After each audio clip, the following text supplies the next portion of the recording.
Hello दोस्तों, स्वागत है आपका आपके अपने यूट्यूब चैनल दिसार जीकेजीएस क्लासेस में। दोस्तों, आप सब लोग कैसे हैं? उम्मीद करते हैं आप सब लोग अच्छे होंगे, स्वस्थ होंगे, मस्त होंगे और अपनी तैयारी बेहतरीन तरीके से आप सभी कर रहे होंगे। दोस्तों, हम आपको करवा रहे हैं यूथ की जो जीएस बुक है प्रैक्टिस सेट वाली, ये 101 एक्सप्रेस लाइन 101 राउंड वाली। इसमें दोस्तों आज हम आपको करवाने वाले हैं प्रैक्टिस सेट नंबर 11 और 12। इसके पहले दोस्तों हमने 10 सेट आपको करवा दिया है और सभी की प्लेलिस्ट भी हमने बना दी है। दोस्तों, वीडियो आपने नहीं देखा है तो प्लेलिस्ट में जाके सारे वीडियो आप देख सकते हैं। दोस्तों, वीडियो अच्छा लगे वीडियो को लाइक कीजिए, शेयर कीजिए, कमेंट कीजिए। चैनल पे नए हैं चैनल को सब्सक्राइब कर लीजिए पल पल की अपडेट के लिए। और हमसे जुड़ने के लिए दोस्तों आप हमारा टेलीग्राम चैनल ज्वाइन कर सकते हैं। टेलीग्राम चैनल का लिंक मैंने डिस्क्रिप्शन बॉक्स में आपको दे दिया है। चलिए दोस्तों, देर ना करते स्टार्ट करते हैं आज का अपना सेशन और देखते हैं प्रैक्टिस सेट 11 का पहला क्वेश्चन। वस्तु के जड़त्व को निम्न में से किस में मापा जाता है? दोस्तों, वस्तु के जड़त्व को द्रव्यमान में मापा जाता है। किस में? द्रव्यमान में। निम्नलिखित में से किस विद्युत चुंबकीय तरंग की तरंग दैर्ध्य सबसे कम होती है? दोस्तों, गामा किरणों की जो तरंग दैर्ध्य होती है ये सबसे कम होती है। ठीक है। उत्तल दर्पण कॉन्वेक्स मिरर का प्रयोग किस लिए किया जाता है या किस में किया जाता है? दोस्तों, उत्तल दर्पण का उपयोग किया जाता है वाहनों में रियर व्यू मिरर के रूप में। किसी व्यक्ति के निकट दृष्टि दोष को सुधारने हेतु किस लेंस का प्रयोग किया जाता है? तो दोस्तों, निकट दृष्टि दोष को सुधारने के लिए अपसारी लेंस या अवतल लेंस का उपयोग हम करते हैं। देखते हैं अगला क्वेश्चन।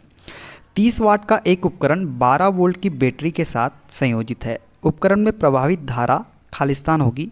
तो दोस्तों, हम जानते हैं पावर P बराबर क्या होता है? V इंटू आई होता है। यहाँ पे पावर हमको कितनी दी गई है? 30 वाट दी गई है और वोल्टेज कितना दिया गया है? 12 वोल्ट। तो हम यहाँ से I का मान निकाल लेंगे।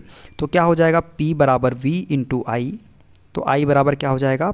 P अपॉन में V। क्या हो जाएगा? P अपॉन में V। हमको पावर कितनी दी है? 30 दी हुई है और वोल्टेज कितना दिया है? 12। जब इसको काटेंगे दोस्तों 12 से तो 2.5 एम्पेयर धारा का मान निकल के आ जाएगा। देखते हैं अगला क्वेश्चन। डैश यांत्रिक ऊर्जा को विद्युत ऊर्जा में परिवर्तित करने वाला उपकरण है। तो दोस्तों, विद्युत डायनेमो जो है ये यांत्रिक ऊर्जा को विद्युत ऊर्जा में परिवर्तित करने वाला उपकरण है। खालिस्तान में वृद्धि के साथ धारावाही चालक के चुंबकीय क्षेत्र के परिमाण में वृद्धि होती है। तो दोस्तों, धारा में वृद्धि के साथ, किसमें? धारा में वृद्धि के साथ जो है धारावाही चालक के चुंबकीय क्षेत्र के परिमाण में वृद्धि होती है। जब तक किसी पिंड पर असंतुलित बल लागू किया जाता है तब तक इसकी खालिस्तान में निरंतर परिवर्तन होता रहता है। दोस्तों, जब तक किसी पिंड पर असंतुलित बल लागू किया जाता है तब तक इसकी चाल में निरंतर परिवर्तन होते रहता है। ठीक है। देखते हैं अगला क्वेश्चन। रेगिस्तानी पौधों की बाह्य त्वचा एपिडर्मिस में खालिस्तान की एक मोटी मोमी परत होती है। तो दोस्तों, क्यूटिन की, किसकी? क्यूटिन की मोटी मोमी परत होती है रेगिस्तानी पौधों की बाह्य त्वचा एपिडर्मिस में। पक्षियों में डैश होता है। दोस्तों, पक्षियों में जो है 4 कक्षीय हृदय होता है। कितना कक्षीय हृदय होता है? 4 कक्षीय। अंतः श्वसन के दौरान फेफड़े डैश के कारण हवा से भर जाते हैं। तो दोस्तों, अंतः श्वसन के दौरान फेफड़े जो है किसके कारण हवा से भर जाते हैं? तो फेफड़ों की स्फीति के कारण हवा से भर जाते हैं। देखते हैं अगला क्वेश्चन। लूप किस प्रकार गर्भ निरोधक के रूप में कार्य करता है? दोस्तों, लूप जो है यह डिंबवाही नलिकाओं मतलब फेलोपियन ट्यूब के मार्गों को क्या कर देता है? अवरुद्ध कर देता है। ठीक है। देखते हैं अगला क्वेश्चन। निम्नलिखित में से कौन सा विटामिन रक्त के थक्के बनाने में महत्वपूर्ण भूमिका निभाते हैं? तो दोस्तों, रक्त के थक्का बनाने के लिए महत्वपूर्ण भूमिका कौन सा विटामिन निभाता है? बताइए, इसका राइट आंसर क्या हो जाएगा? तो ये हो जाएगा विटामिन B12। क्या हो जाएगा? Vitamin B12। ठीक है।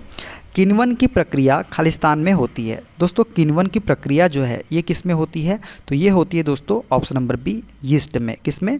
यीस्ट में होती है किण्वन की प्रक्रिया। पौधों का कौन सा हिस्सा गैसों के आदान प्रदान में सहयोग करता है? दोस्तों, गैसों के आदान प्रदान में सहयोग कौन करता है बताइए? तो इसका राइट आंसर हो जाएगा ऑप्शन नंबर डी, पत्तियां। पत्तियां जो है गैसों के आदान प्रदान में सहयोग करते हैं। पौधों को इनमें से कौन से पोषक तत्व मिट्टी से प्राप्त होते हैं? तो दोस्तों, मिट्टी से जो पोषक तत्व प्राप्त होते हैं कौन से? नाइट्रोजन। नाइट्रोजन जो है ये मिट्टी से प्राप्त होते हैं। किससे? मिट्टी से। देखते हैं अगला क्वेश्चन। थियोफ्रेस्टस को निम्न में से किसका जनक कहा जाता है? दोस्तों, थियोफ्रेस्टस जो है इन्हें वनस्पति विज्ञान का जनक हम बोलते हैं। कौन से? वनस्पति विज्ञान का। हमारे शरीर में नमक की मात्रा कितनी होती है? तो दोस्तों, हमारे शरीर में नमक की जो मात्रा होती है वो कितनी होती है? वो होती है दोस्तों 0.4%। कितनी होती है? 0.4%। कार्बन और हाइड्रोजन के परमाणु द्रव्यमान क्रमशः डैश है। तो दोस्तों बताइए कार्बन और हाइड्रोजन के परमाणु द्रव्यमान क्या होते हैं? तो इसका राइट आंसर क्या हो जाएगा दोस्तों बताइए। तो ये होता है दोस्तों 12U और 1U। कितने होते हैं? 12। कार्बन में परमाणु द्रव्यमान क्या होते हैं? 12 और हाइड्रोजन का 1U। निम्नलिखित में से कौन सा कारक वाष्पीकरण की दर को कम करता है? दोस्तों वाष्पीकरण की दर को जो कम करता है वो क्या है बताइए इसका राइट आंसर। तो नमी जो है दोस्तों, नमी जो है वाष्पीकरण की दर को कम करती है। देखते हैं अगला क्वेश्चन। ऊर्जा के चतुर्थ स्तर में समायोजित किए जा सकने वाले इलेक्ट्रॉन की अधिकतम संख्या कितनी होती है? दोस्तों ऊर्जा के चतुर्थ स्तर में समायोजित किए जा सकने वाले इलेक्ट्रॉन की अधिकतम संख्या होती है 32। कितनी होती है? 32 होती है। निम्नलिखित में से कौन सा एक रेडियो एक्टिव तत्व नहीं है? तो दोस्तों टाइटेनियम जो है ये रेडियो एक्टिव तत्व नहीं है। देखते हैं अगला क्वेश्चन।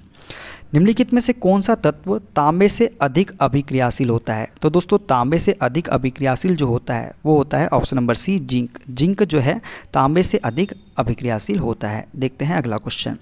अष्टक सिद्धांत इनमें से किसकी खोज के बाद अप्रासंगिक हो गया था? दोस्तों जो अष्टक सिद्धांत है किसकी खोज के बाद अप्रासंगिक हो गया था बताइए। तो इसका राइट आंसर हो जाएगा दोस्तों ऑप्शन नंबर ए उत्कृष्ट गैसों के खोज के बाद। देखते हैं अगला क्वेश्चन।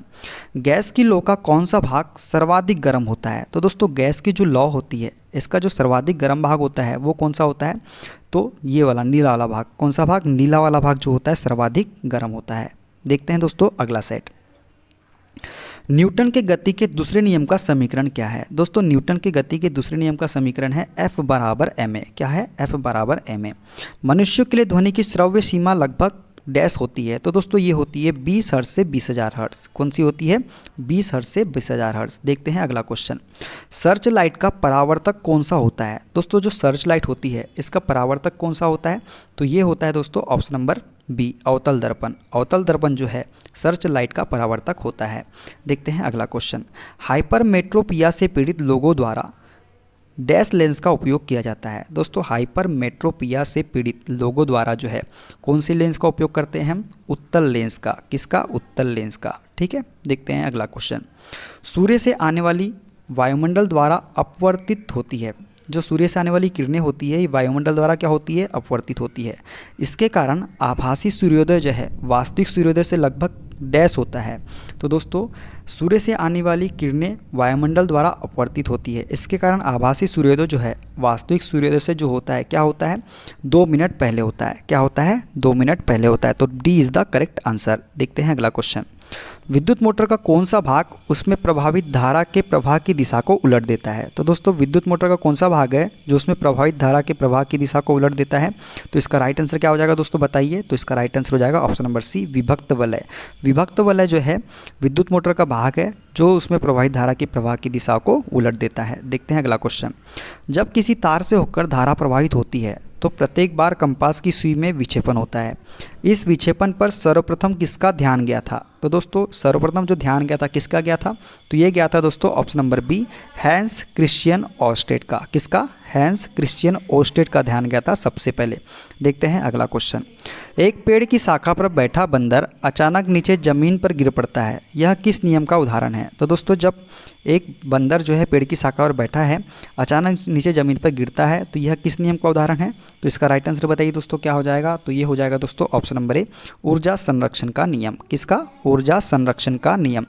किस एंजाइम को पाचन प्रक्रिया में अपना कार्य करने के लिए हाइड्रोक्लोरिक अम्ल की उपस्थिति की आवश्यकता होती है? तो दोस्तों कौन सा एंजाइम है जिसको पाचन प्रक्रिया में अपना कार्य करने के लिए हाइड्रोक्लोरिक अम्ल की उपस्थिति की आवश्यकता होती है? बताइए क्या हो जाएगा इसका राइट आंसर। तो इसका राइट आंसर हो जाएगा दोस्तों option number D pepsin. Pepsin को जो है दोस्तों पाचन प्रक्रिया में अपना कार्य करने के लिए हाइड्रोक्लोरिक अम्ल की आवश्यकता होती है। किसकी? हाइड्रोक्लोरिक अम्ल की। डैश बहुत कमज़ोर विकसित बच्चों को जन्म देते हैं। तो दोस्तों ऐसे कौन से हैं जो कमज़ोर विकसित बच्चों को जन्म देते हैं? तो इसका राइट आंसर क्या हो जाएगा दोस्तों बताइए। तो इसका राइट आंसर हो जाएगा दोस्तों option number B kangaroo. Kangaroo जो है ये बहुत कमज़ोर विकसित बच्चों को क्या देते हैं? जन्म देते हैं।